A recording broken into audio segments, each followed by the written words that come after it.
Lesson 4.4, Graphing from Slope-Intercept Form. Before we get started with our graphing today, let's recall the 4 different kinds of slopes that we could possibly have. All right, so in this top left graph, we have a graph that's increasing from left to right. That is a positively sloped graph. Next to it, we have a graph that's decreasing from left to right. So the slope of this graph will be negative. And then we have the bottom two, and these ones are the ones that are kind of more difficult. They get mixed up more often. This line on the left is a horizontal line.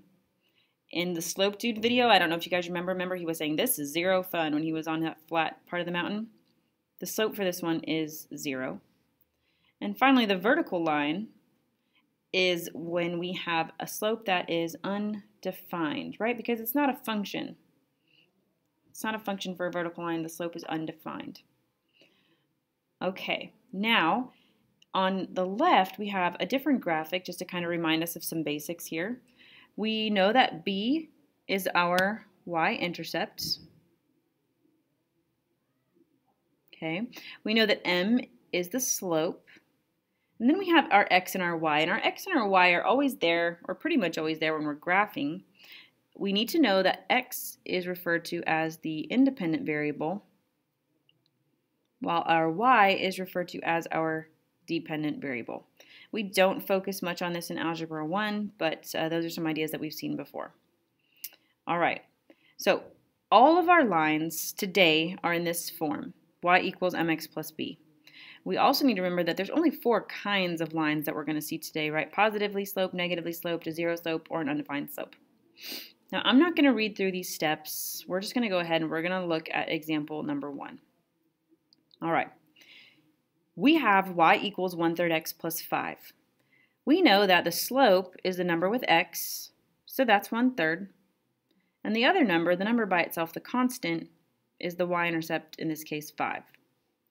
Now, when we're graphing, I need you to really think, okay, which of these do I know where it goes, like I know what to do with it.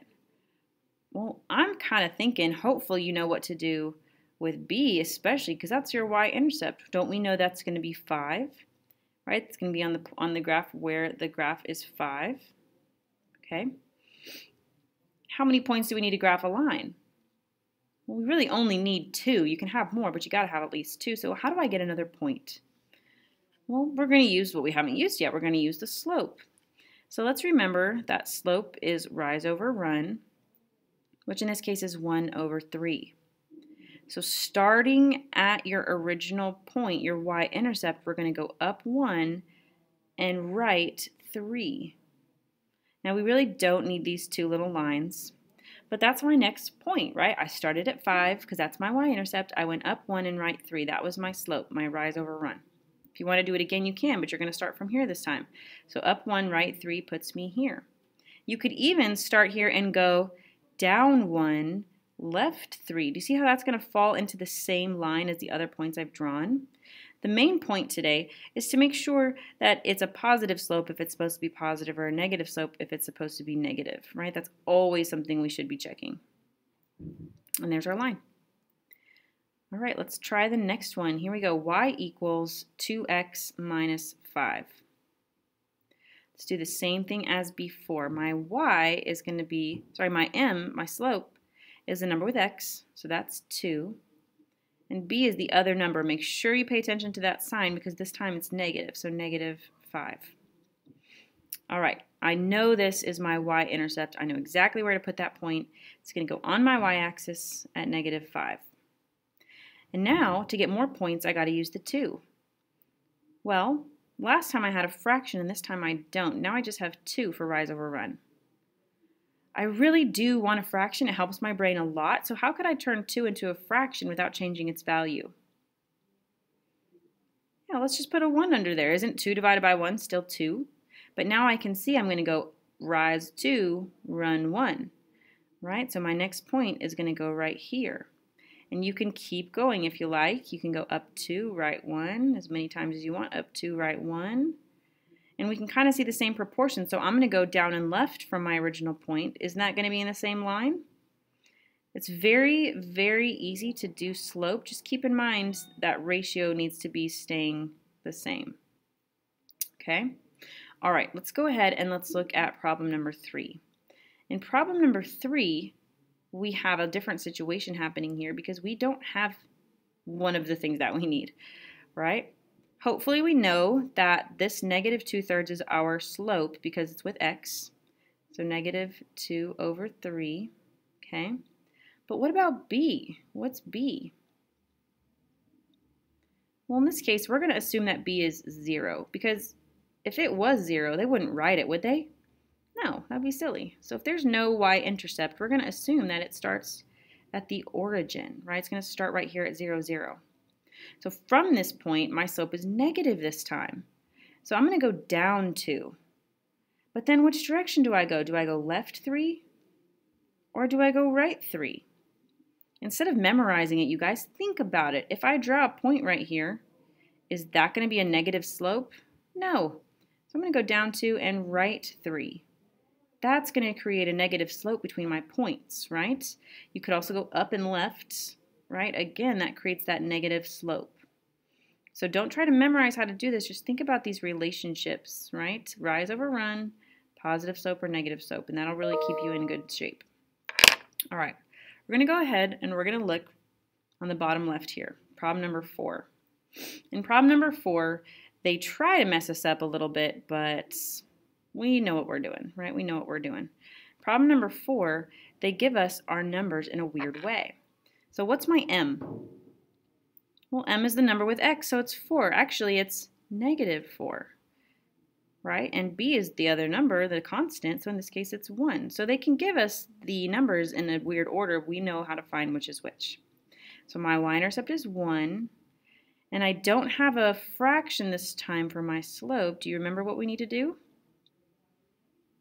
Just throw a 1 under there, right? Okay, now I can see I'm going to go down 4, right 1.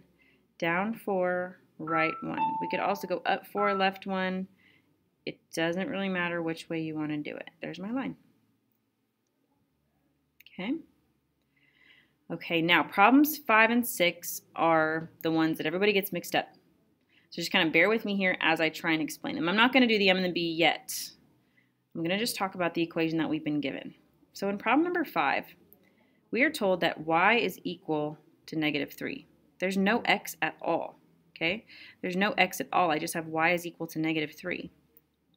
Well, on my graph, y is negative 3 right here, or right here, or right here, or right here, or right here, right? All of my points are negative 3. All my y coordinates of my points are negative 3 along this horizontal line. So in this case, we're going to have a horizontal line, which makes a little bit of sense if you think about it, because if x isn't showing up, it must have been 0x minus 3. So my slope is 0, right, which we know from slope dude should be a horizontal line. And then my y-intercept is still negative 3. All right, that one wasn't too bad. The biggest thing to watch out for here, guys, is to think that because it has a y equals, that it would be a vertical line.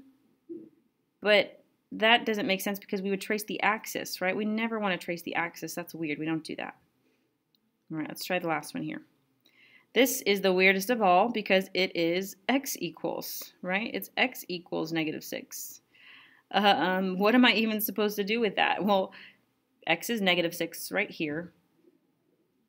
And there's no m value, and there's, I don't know what b is. It's very strange, so think about it. It's one of the weird ones. It's a vertical or a horizontal line. If you draw horizontal, you're tracing an axis. That's very strange. Plus, all of these x values are different. Negative 1, negative 2, negative 3, negative 4. No, I just want where x is negative 6. That's going to be a vertical line, right, guys? All these points I'm drawing, wouldn't it be negative 6 comma something, right? All the x's are negative 6 right here. So in this case, it's going to be a vertical line. So what's my slope? Well, we remember that slope is undefined for vertical lines. And my y-intercept, my b value, doesn't apply here because my line doesn't ever cross the x-axis. So we're going to say none. Okay? All right, this worksheet has given you a really good coverage of what kind of lines you could be asked to graph from slope-intercept form, right? Y equals mx plus b. Just remember, Intercept first, then use the slope, right? Then rise over run.